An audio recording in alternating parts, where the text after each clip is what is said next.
Robert Leroy Parker, better known as Butch Cassidy, was a notorious American train robber, bank robber, and leader of the Wild Bunch Gang in the American Old West. After pursuing a career in crime for several years in the United States, the pressures of being pursued, notably by the Pinkerton Detective Agency, forced him to flee with an accomplice, Harry Alonzo Longabaugh, known as the Sundance Kid, and Longabaugh's girlfriend, Etta Place. The trio fled first to Argentina and then to Bolivia, where Parker and Longabaugh were probably killed in a shootout in November 1908. Ancestry and early life. Robert Leroy Parker was born on April 13, 1866, in Beaver, Utah, to Maximilian Parker and Anne Campbell Gillies, English immigrants who came to the Utah Territory in the late 1850s. Anne Gillies, the mother of Butch Cassidy, was born and lived on Tyneside, in the northeast of England, before moving to America with her parents in the 1850s, where she married Butch's father, Maximilian Parker, in Utah. Maximilian Parker's parents, Robert and Anne Parker, had lived in Victoria Road in Preston, Lancashire, England. Robert Parker's father Thomas Parker had entered into a business relationship with a cousin named John Dickens, father of the future novelist Charles Dickens. The enterprise failed, and both Dickens and Parker were committed to the Marshalsea prison in Southwark. Robert Parker grew up homeless and starving on the streets of London and Manchester, and according to family history, learned to beg and steal to support his mother. His descendants believe that Charles Dickens used Robert Parker as the model for the character Oliver Twist. Robert Parker joined the Church of Jesus Christ of Latter-day Saints while working as a master weaver in the woolen mills in the city of Manchester. In 1855 he took his wife and children to the United States, eventually joining a handcart company and arriving in Utah. Robert Leroy Parker, named for his grandfather, was the first of the 13 children of Maximilian and Anne Parker. He grew up on their ranch near Circleville, Utah, 346 km south of Salt Lake City, Utah. He left home during his early teens, and while working at a dairy farm, looked up to, and was mentored by a cowboy and cattle rustler who called himself Mike Cassidy. Parker subsequently worked at several ranches, in addition to a brief stint as a butcher in Rock Springs, Wyoming, when he acquired the nickname Butch, to which he soon appended the surname Cassidy in honor of his old friend and mentor. Life as a robber, 1880–1887 First incidents, becoming a robber, Butch Cassidy's first offense was minor. Around 1880, he journeyed to a clothier's shop in another town only to find the shop closed. He entered the shop and took a pair of jeans and some pie, leaving an IOU promising to pay on his next visit. However, the clothier pressed charges. He was acquitted at a jury trial. He continued to work on ranches until 1884, when he moved to Telluride, Colorado, ostensibly to seek work, but perhaps to deliver stolen horses to buyers. He led a cowboy's life in Wyoming and Montana before returning to Telluride in 1887. There, he met Matt Warner, the owner of a racehorse. The men raced the horse at various events, dividing the winnings between them. 1889–1895 Early robberies, going to prison.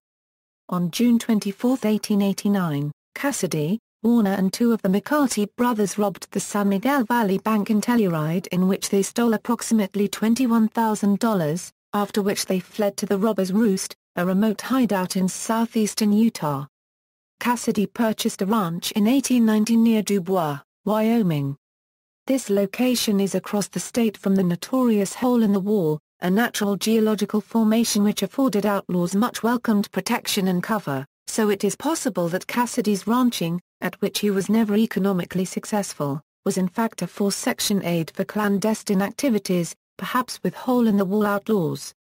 In early 1894, Cassidy became involved romantically with Old West outlaw and rancher Ann Bassett. Bassett's father, rancher Herb Bassett, did business with Cassidy, supplying him with fresh horses and beef. That same year, Cassidy was arrested at Lander, Wyoming, for stealing horses and possibly for running a protection racket among the local ranchers there. Imprisoned in the Wyoming State Prison in Laramie, He served 18 months of a 2-year sentence and was released in January 1896, having promised Governor William Alford Richards that he would not again offend in that state in return for a partial remission of his sentence. Upon his release, he became involved briefly with Ann Bassett's older sister, Josie, and then returned to his involvement with Ann, 1896–1897, leaving prison and forming the Wild Bunch. Upon his release he associated himself with a circle of criminals, most notably his closest friend Elsie Lay, Harvey Kid Curry Logan, Ben Kilpatrick, Harry Tracy, Will News Carver, Laura Bullion, and George Curry, who, together with others, formed a gang known as the Wild Bunch, and with this his criminal activity increased considerably. Although there is some controversy as to how violent the Wild Bunch may or may not have been, there is no definitive historical record of any member of the Wild Bunch being charged with murder. On August 13, 1896, Cassidy, Lay, Harvey Logan and Bob Meeks robbed the bank at Montpelier, Idaho, escaping with approximately $7,000. Shortly thereafter he recruited Harry Longabaugh, alias the Sundance Kid, a native of Pennsylvania, into the Wild Bunch. In early 1897, Cassidy was joined at Robber's Roost by his off-and-on girlfriend Ann Bassett, Elsie Lay, and Lay's girlfriend Maud Davis. The four hid out there until early April, when Lay and Cassidy sent the women home so that they could plan their next robbery. On April 21, 1897, in the mining town of Castle Gate, Utah, Cassidy and Lay ambushed a small group of men carrying the payroll of the Pleasant Valley Coal Company from the railroad station to their office, stealing a sack containing $7,000 in gold, with which they again fled to the Robber's Roost. On June 2, 1899, the gang robbed a Union Pacific overland flyer near Wilcox, Wyoming, a robbery that became famous and which resulted in a massive manhunt. Many notable lawmen of the day took part in the hunt for the robbers, but they were not found. During one shootout with lawmen following that robbery, both Kid Curry and George Curry shot and killed Sheriff Joe Hazen. Noted killer-for-hire and contract employee of the Pinkerton agency, Tom Hahn, obtained information from explosives expert Bill Speck that revealed that they had shot Hazen, which Hahn passed on to Pinkerton detective Charlie Siringo. The gang escaped into the hole in the wall. Siringo was assigned the task of capturing the outlaw gang. He became friends with Alfie Landusky, who was by then going by the last name Curry, alleging that Lonnie Curry, Kid Curry's brother, had gotten her pregnant. Through her, Siringo intended to locate the gang. On July 11, 1899, Lay and others were involved in a train robbery near Folsom, New Mexico, which Cassidy may have planned and may have been directly involved in, which led to a shootout with local law enforcers in which Lay, arguably Cassidy's best friend and closest confidant, killed Sheriff Edward Farr and Persimmon Henry Love, leading to his imprisonment for life in the New Mexico State Penitentiary. The Wild Bunch would usually split up following a robbery, heading in different directions, and later reunite at a set location, such as the Hole-in-the-Wall Hideout, Robber's Roost, or Madame Fanny Porter's Brothel, in San Antonio, Texas. The Hole-in-the-Wall Hideout has been assembled at Old Trail Town in Cody, Wyoming. It was built in 1883 by Alexander Gent.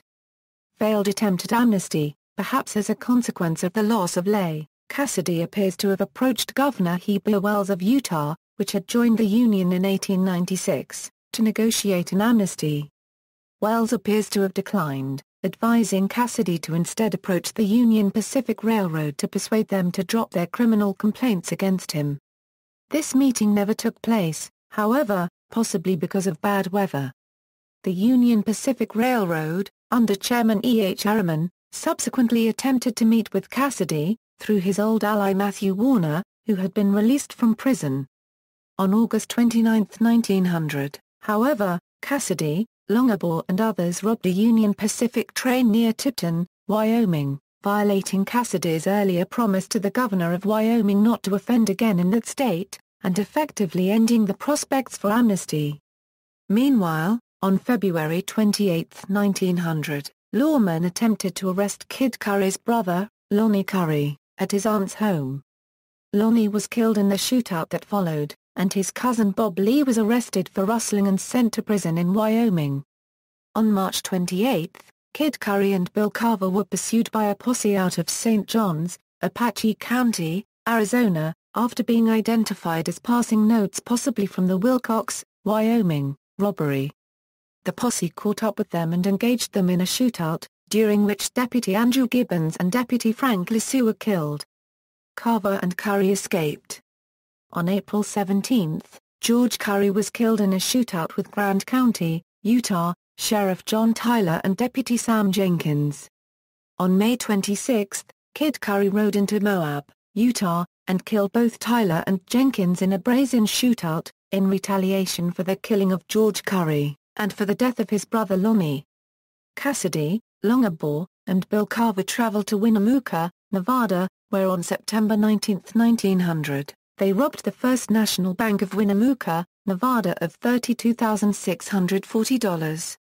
In December, Cassidy posed in Fort Worth, Texas for the now famous Fort Worth 5 photograph, which depicts Parker, Longabaugh, Harvey Logan, Ben Kilpatrick and William Carver.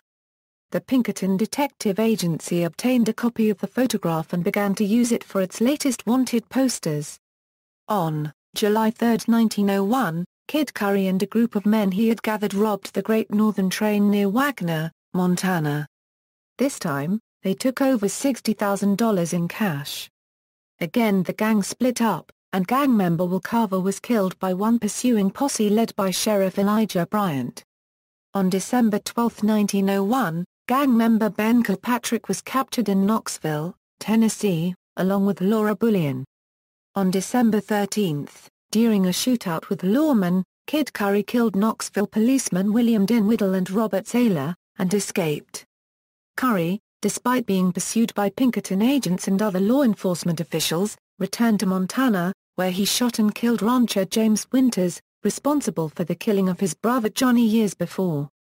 1901 A Euro travel to South America, Cassidy and Longabaugh then fled east to New York City, and on February 20, 1901, with Etta Place, Longabaugh's female companion, they departed to Buenos Aires, Argentina, aboard the British steamer Herminius, Cassidy posing as James Ryan, Place's fictional brother.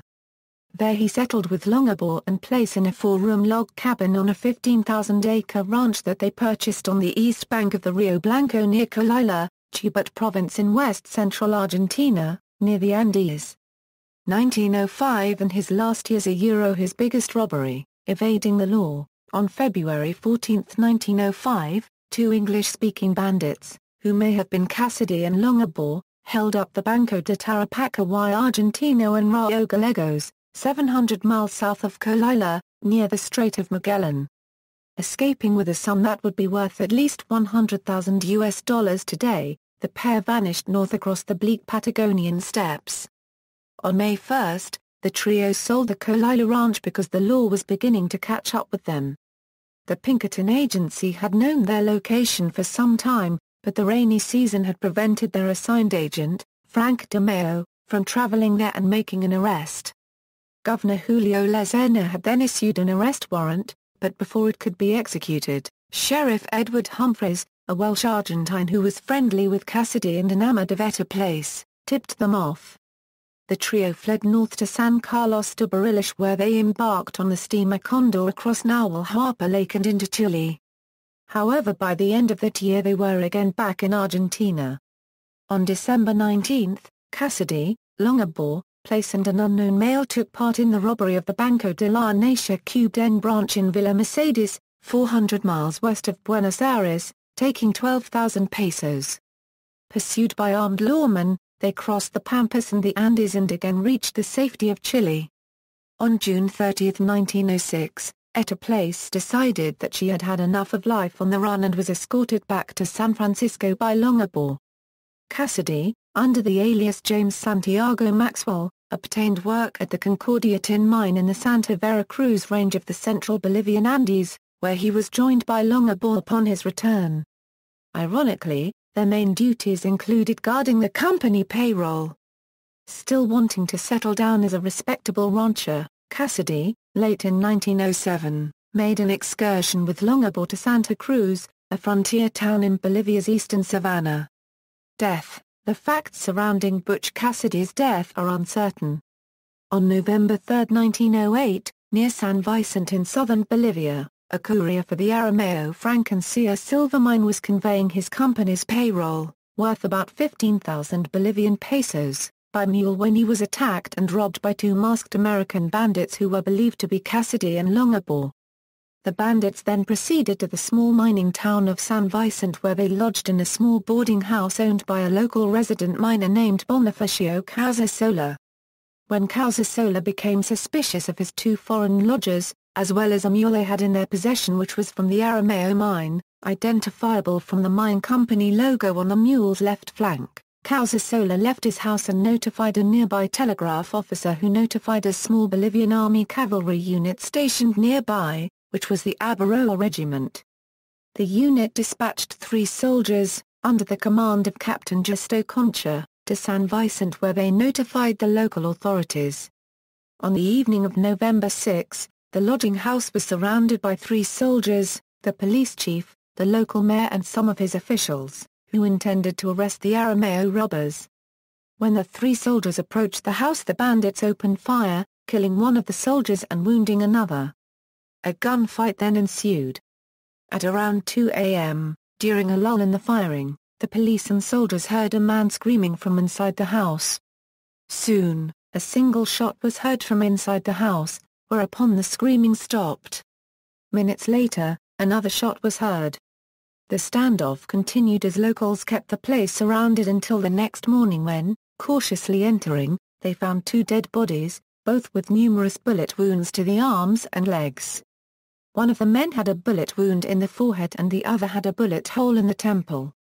The local police report speculated that, judging from the positions of the bodies, one bandit had probably shot his fatally wounded partner in crime to put him out of his misery, just before killing himself with his final bullet.